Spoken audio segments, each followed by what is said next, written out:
Egitera, Asier Odriozola, Eñauta Paulaza eta Odei Arrausi prest daude. Prest gaude bai, egia esan interesgarria dago oso Greziako egoera, baina baita Txinakoa ere, eta urte hasiera honetan begiratu bat bota nahi dugu ara. Jabetuta, kontutan hartuta geroz eta presentzia eta pixua handiagoa duela Txinak, gure gizartean eta gure eguneroko bizitzan, esan gabe doa, ekonomikoki potentzia ikaragarria dela, eta dagoeneko estatu batuen gainetik ote dagoen, bere ahalmen ekonomikoagatik hori da, aditu askok diotena, eta behar bada datozen hamarkadetako imperioa esan da bezala. Txira izango da, Maialenek aurkeztu ditu, nik ere bai hola zeharka, Odei Arrausi arratsaldeon. Arratsaldeon. Eñauta Paulaza arratsaldeon berriz ere, gaur doblete egin duzu azpimarran. Gauzatxo bate, Odei, zu 4 urtez korresponsal izan zinen, EITB-ko korresponsal, Beijingen, esaten ari gara ekonomikoki egundoko potentzia dela Asiako erraldoia, horregatik da besteak beste erraldoi. Bertako bizilagunak horretaz jabetzen aldira? Bai, jabetzen dira. Geroz eta gehiago, gobernuak ideia hori asko azpimarratzen duelako, ideia hori behin eta berriz zabaltzen dute hedabideetan, eta kontutan Txinaren azken 50 urtetako historiari begiratu behar zaio, nondik datozen ulertzeko, eta gaur egun zer diren eta norantz jotzen duten, zuka imperio hitza aipatu duzu berriro, imperio izan eta gero, orain berriro imperio estatus hori berreskuratu nahi dute, behintzat jendartean ideia hori zabaltzen dute, eta bai, arrotasun puntu hori badago txinatarren artean. Behar bada horretarako ez, gobernuaren estrategia alako arrotasun, txinatar izataren arrotasun puntu bezala, eta behar bada makinaria horrek atzera egin beharrean, indar berriz aurrera egin dezan, eta jarraitu dezan orain arteko martxan, ez da? Bai, horre estrategia politiko bat egon daiteke, sistema osoa justifikatzeko, eta gero ere, nik uste benetan, txinatarrak jabetzen direla, ez? Zein da beraien historia, zenolako ibilbidea duten atzetik, zenolako kultura, eta hori ere errebindikatzen hasi dira, azken 100 urteetan oso zapaldurik bizi izan direlako.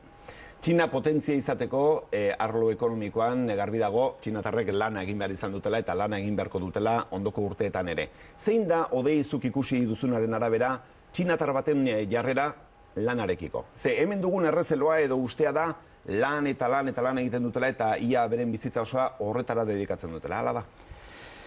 Bueno, horre nik bi faktore ikuste ditut hori azaltzeko, ez? Batetik faktore ekonomikoa, txinatar asko pobreak dira, eta pobrea denak lan egin behar du, eta zentzu horretatik, alde horretatik azaldu egiten da, familia askotan bizitza osoa lana da, Beijing bezalako hiri handi baten, edo ekialdeko, kostaldeko Txinak garatu horretan bizimodua oso zaila delako, eta bertara juten diren milioika eta milioika txinatar etorkinek gogor egin behar dutelako lan, hori egia da. Eta gero beste faktore bat dago, belaunaldien faktorea, ez da berdina, 25 edo 15 urteko txinatar baten jarrera, edo bere gurasoena, edo bere aitona monena. Txinan hor, jauzi izugarri bat dago, eta belaunaldi gazteek beste helburu batzuk dauzkate, beste formakuntza bat, beste amets batzuk dauzkate, eta horren nuke esango horren langileak direnik. Hala ere, sindikaturik ez dago, beraz lan gatazkarik ere ez dago, eta ez dakinik naiz eta ekonomikoki aukera handiagoak dituzten txinatarrek, potentzia bihurtu da neurrian diru gehiago dutelako, sortuko den alako boterearekiko eta enpresen aurkako mugimendurik. Somatzen da alakorik, ala hori oraingoz behintzat pentsa ezina da, Odei? Gobernuarekiko olako oposizio, aurrez aurreko oposizio bat, o kritika bat, ez dago. Ez dago ez delako onartzen eta dagoen kasu txikietan isildua izaten delako. Errepresioa. Bai, modu finago baten, zuzenago baten, edo aurrez aurreko errepresioa, baina hori badago. Gero beste alor sozialetan, gizarte gaietan, inguru giro gaietan, hor bai gobernuak, Txinako gobernua ez da tontoa.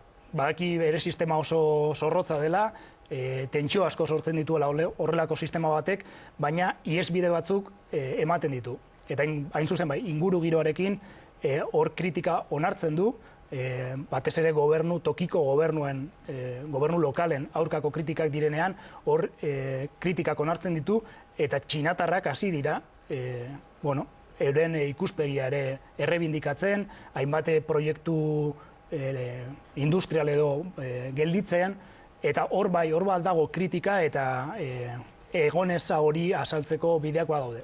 Zirrikitu hori aprobetxatuta uste duzu, einaut badaukatela txinatarrek aukerarik beraien lan eta gizarte eskubideak aldarrikatzeko modu naturalean? Hori odeiek esango digu ondoen, ez da, nire honi ez nahi sekula Txinan izan, baina, bueno, ikusten denaren arabera, bestaldetik baita ere, ez da soilikan lana egin, baizik eta, bueno, dagoeneko gauzakan ere aldatzen ari dira, ez? Munduan kualifikazio bajuko produkzioa Txinan egitearen kontu hori, ja ez da inbeste, eta ja beste norabait erantzero bideratzen ari dira bai produkzioa bera, bai lana ere, ez? Eta gero gainera, Txina badoa alako kapitalismo batera, ez da? Ofizialki komunista da, baina gero bereik dira komunista, gobernu kapitalistak edo gizarte kapitalistak hornitzen dituztenak oso produktu ugariz eta bar, eta hori bertan ere somatzen da, produktu horietarako aukera eta esku-eskura dituztela, ez da? Bai, suposatzen dut baietz, ez? Bueno, hori ere izango da leku batzuetan beste batzuetan baino gehiago, ez, Odei? Bai, hor, desoreka agerikoak daude, leku batzuetatik bestera. Ruralak eta barriz. Hori da, horre, bi Txinako, bi abiaduratan mugitzen den Txina dagoela esaten da, ez? Bai, hor, igual galdera zuri egiteko meni, ez? Badirudi azken bolaran azkundea moteldu egin dela, eta esaten da, baina, bueno, edo eutxi egin zaiola azkunderi. Azken 25 urteetako azkunderi txikin eduk du Txinak, euneko zazpiterdia edo, euneko zazpiterdia, baina txikia aurreko urtekin ondelatuta. Bai, bueno, ez omen daude orain hain buru belarri sartuta azkunde izugarrian, baizik eta, bueno, egonkortasun finantzieroa eta bilatzen dela, ez? Baina hor badago kontu bat, adibidez, langileen sarreren igoera, haundiagoa gertatzen ari dela gune ruraletan, hirigunetan baino, ez? Orain artekoaren kontrara edo joerak inbertitu egin dira lapur bat, ez? Bai, hain zuzen ere hor, oreka bat bilatu nahi dutelako, orain arte azken 15-20 urte hauetan ekialdeko kostaldea garatu izan dute. Bai. Hor daude Guangdong, Shanghai, Beijing korridore erraldoi hori, munduko produktu guztiak bertan ekoizten dira, eta orain egin nahi dutena da, bueno, herrialdea orekatu, eta erdialdean dauden, ez dakit, Chongqing edo olako makro hiri horiek ere, bueno, sustatu eta bertan industria garatu, eta horko gune, landa guneetan ere, aberastasuna sortu. Garbi dago Txina herrialde indartsua dela, bai arlo ekonomikoa meintzat, hori zergatik da, merke produzitzeko aukera dutelako, populazio handiagatikan, espezializazio asko dituztelako, hain justu ere, populazio horretan oinarrituta, zergatik da hori? Zergatik Txinak du horrelako indarra? Bueno, Txinan inbertsio handiak egin dituzte, produkziora bideratutako inbertsio handiak egin dituzte, eta gero baita ere denboraren joanean, topatu izan dute beraien lekua, beraien merkatuak topatu dituzte mendebaldean, neurri baten gainera ipatu dezun berakada hori, hazkundearen berakada baita ere bada mendebaldearen demanda jeitxieren gatiko da, mendebaldearen zean gatikan, berakadaren gatikan, ez da? Krisiagatik azkenean. Bai, eta, bueno, mendebaldearekin ere topatu dute merkatua, baina gero baita ere ez dira hor geratu, eta baita ere tensioak eta sortzen joan diran ala aliantza berriak egiteko goza izan dira. Eta zer esanik ez baita ere, Txinak barne merkatu izugarri badauka. Eta asko ari da begiratzen, lehen kanpora begiratzen zuen batez ere, eta orain asko ari da begiratzen, ziur asko baita ere odeiek aipatu digun, oreka hori ez, leku batzuek aberatsago besteak baino lehen ziren bezala orain denak maila zigotzen ari diran konturrekin askoz gehiago begiratzen ari dira barne merkatu horri baita. Alde hortatik ematen zuen lehen txinatarrak munduko beste leku askoren zerbitzura zeudela, baina orain beren buruari ere begiratu diote eta produzio horren parte handi bat, orain bertan inautu izaten ari den bezala bertarako da, eta hori somatzen da kaleetan, ez da, merkataritza izugarria dago. Bai, somatzen da, bueno, hiri handietan, hiri aberatsetan somatzen da, horre klase ertain erraldoi bat sortu dela, eta produktu eske, eta atzerritik datozen produktu eske dabiltzala, Txinan ekoitzitako, ez dakit, telefono mugikorrekin adibidez orain, uste dut orain lau marka nagusiak txinatarrak direla, Txinan gehien saltzen dirak txinatarrak dira, duela 5-6 urte importazioak Hego-Koreatik zetozen. Orduan, bueno, horre barne merkatua badute, eta, bueno, zuke inaut esan duzun bezala, horrantz ere bideratu nahi dute energia kontsumo, energia erraldoi hori. Ni berriz ere imperioaren kontura noa, oso gauza ederra delako, imperio eta hitz egitea, eta gainera imperio aldaketa bat bertatik bertara ikustea nahiko zaila izaten da, urte edo mende asko irauten dutelako normalean. Ez da bakarrikan benetako ekonomian duen indarra, Txinak, baizik eta ekonomia finantzarioan, eta herrialde askoren zorra dute erosita. Eta herrialde asko lagun dute horregatik hain justu ere besteak beste Estatu Batuak. Bai, edonola ere hori horrela izan da, momentu hontan erabakia hartuta daukate dolar gehiago ez erosteko, esate baterako. Bai, eta ari dira gehiago inbertitzen azpiegituretan, esate baterako. Hainbat, okeraz palemanago, Estatu Batutako portu maritimoak, Estatu Batuetan edo erabaki bat hartu dute kontuz hauekin, ze portu maritimoetaz jabetzen ari dira, edo bestelako azpiegitura askotan edo lurrak erosterakoan, eta bestelako aktiboak erosterakoan, alegin handia egiten ari da, eta alde batera uzten ari da dolarra baita ere. Urrea erosten ari da, eta urrea zergatik ari da erosten. Urrea ari da erosten, urreak soportatzen ditun txamponak, garai gora beratsutan indartsuagoak diralako, eta joana indartzeko modu bada. Interesgarria da baita ere finantzen ikuspegitikan Txina egiten ari dana, ez? Dolarra neurri batean gainera harreman komertzialak bilatzen ari da dolarraren hegemonia horretatik kanpo, eta bere txampona indartzen ari da, bai urrea erosiz, eta baita ere, horrelako operazioak eginaz, ezta? Txina jakina ez da ekonomia bakarrik, personak dira azken batean, persona multzo handi bat, ikaragarria. Nolakoa da, Odei, Txinako gizartea, eta gizabanakoak nolakoa dira? Ematen du, itxixamarrak direla edo gure ikuspuntu hori da, hemen behar bada euren arteko harremanak dituztelako batipat, han nolakoak dira, irikiak? Bai, hemen itxiak dira, beste klabe kultural batzuk dauzkatelako, hizkuntza behar badaz dute menperatzen, eta batez ere lan egitera datoz. Hemen dauzkagun txinatarrak ez dira benetako Txinan bizi diren txinatarren adibiderik, ez dira adibiderik onena. Han nolakoak diren, oso anitzak dira, herrialde erraldoia da, baina nik ezagutu izan dudan Txina oso Txina irekia da, atzerritarra zaren einean eta beraien gana hurbiltzen zaren einean interes izugarria daukate zu ezagutzeko, taberna baten, garagardo batera gonbidatz zaitzake, ez ezagun batek, bapatean, zu ezagutu nahi zaituelako, eta leku askotan oraindik mendebaldearekiko kuriositate hori badaukatelako. Eta bai, jaizaleak, jan eta edanzaleak oso kultura esaten dite Asiako mediterranearrak txinatarrak direla. Nonbaiten hori entzun dut. Gertatzen da oso ezberdina dela segun eta nungo txinatarra ere, ez?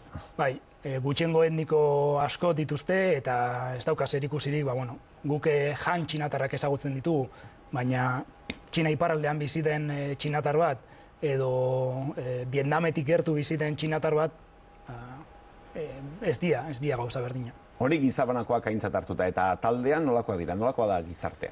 Ze adirazgarri ditu, zein abartura? Nik uste nahiko gizarte pragmatikoa dela.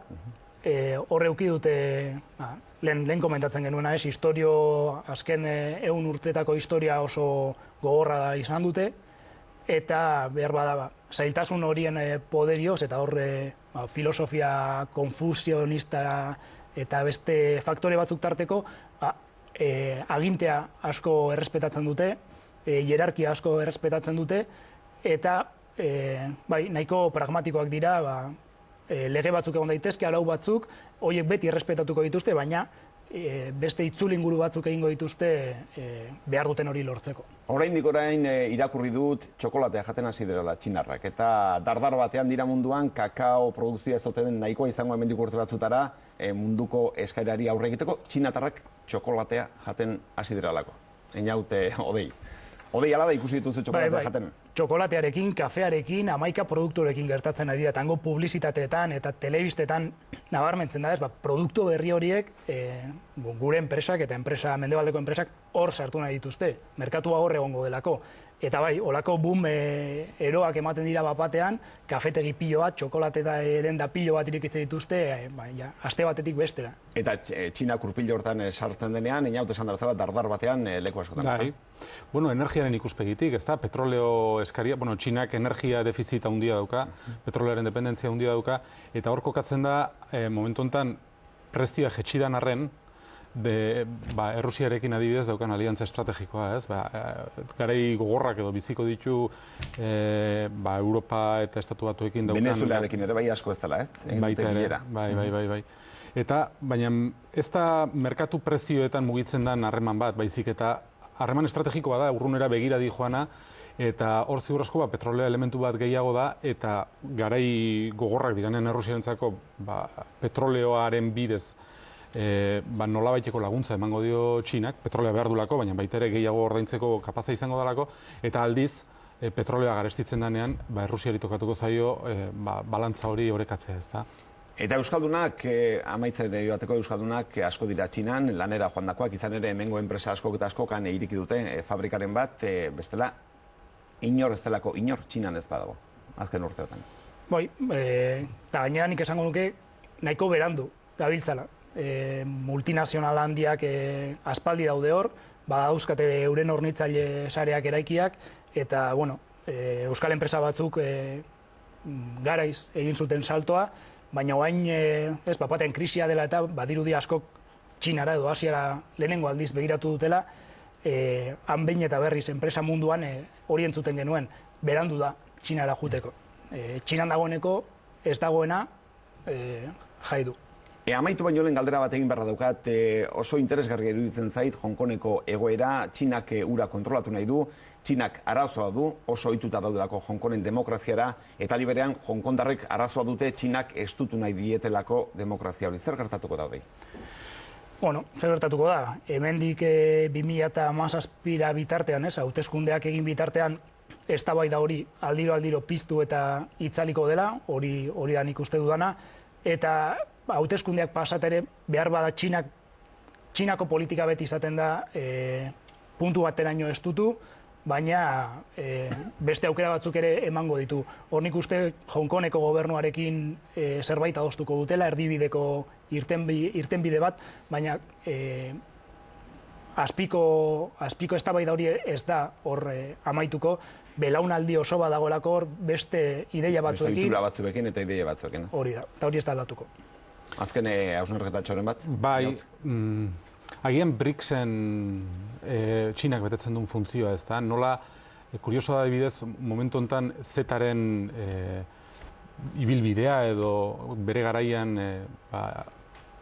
uste dut, kristaurreko lehenengo mendetik hasita horre egintzen ibilbide komertzial horren bigarren edizio bat ere badaukagu, Txinako imperioaren bigarren edizio bat daukagun bezala, ibilbide horren bigarren edizio bat daukagu, eta ardatz bat sortzen ari da Pekin, Mosku, Berlin, horretan, eta ez bakarrikan merkantzien elkartrukerako, ezagutzaren elkartrukerako, inbertsioen inguruan eta hainbat gauzaren inguruan nolabait, gainditu alizateko estatu batuekiko edo orain arteko nukleo indartsuenen influentzia hori, ez da?